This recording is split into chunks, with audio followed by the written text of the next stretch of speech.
જય દ્વારકાધીશ મિત્રો, આજે આપણે પહોંચી ગયા છીએ 670 વર્ષ જૂની વાવ જોવા, અને એ પણ દેવભૂમિ દેવળિયા કે જે અમરેલી જિલ્લામાં આવેલું છે.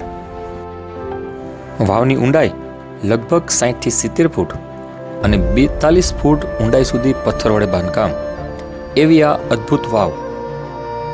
આ માત્ર પાણી સંગ્રહની જગ્યા નથી, પણ આ જગ્યા ઇતિહાસ કે જ્યાં શ્વાસ લઈ રહ્યો છે, જ્યાં દરેક ઈંટ ભૂતકાળની વાર્તા કહે છે. વાવની અંદર પથ્થરમાં કોતરાયેલું પ્રાચીન મહાદેવનું મંદિર છે, અને તેની આજુબાજુ સ્થાપિત છે ઘણા બધા હિન્દુ દેવતાઓની મૂર્તિઓ. કહેવાય છે કે આ વાવ માત્ર ધર્મસ્થળ જ નહીં, પરંતુ સમાજની કલા અને સંસ્કૃતિનો જીવંત દાખલો છે. જો અમરેલી જાઓ તો આ વાવની મુલાકાત ચોક્કસ લેજો.